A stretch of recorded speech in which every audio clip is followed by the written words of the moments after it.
komenta behar duguna da, urtarrileko merkealdia gure kontsumo egutegiko une garrantzitsua izan ohi dela beti edo tradizionalki, baina azken urteotan honen garrantzia aldatzen ari dela nolabait, ezta? Zergatik?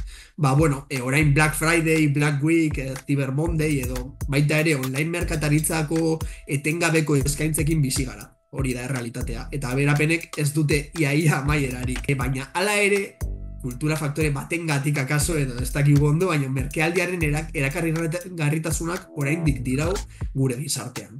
Zergatik, aurten adibidez, aurre ikusten da, merkealdiek 160.000 kontratu baino gehiago sortuko dituztela estatu mailan.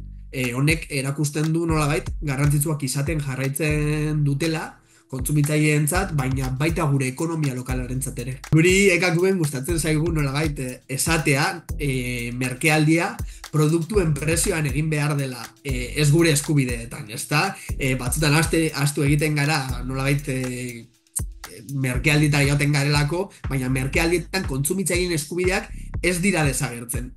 Betiko une normal baten antzera dira, ezta? Geroz eta gehiago interneten eta online espazioetan erosten dugu, eta honek onura asko daukaz, baina baita ere arrisku pilo bat ekarri alditu, eta honen inguruan asko galdetzen digute, eta baita ere reklamazioak sartu ditugu honen inguruan. Gu komenta behar dugu normalean fizikoki edo denda fizikoen inguruan hitz egiten badugu, iaia ez deko gula erreklamaziorik, hori egia da, baina pilo bat erreklamatzen dugula kontsumitzaileen izenean, online espazioekin. Zergatik, ze azkenean komentatzen zenduna, ez da, merkealdi pilo bat daukie urtean zehar, baita ere publizitate pilo bat egiten dute, eta askotan publizitate engainagarria da, eta honek frontalki talka egiten du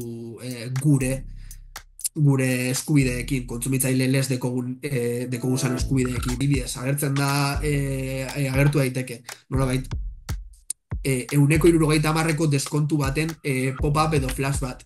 Eta gero hori, ez da horrela suertatzen, edo ez da egia bihurtzen erostera goazenean, beraz.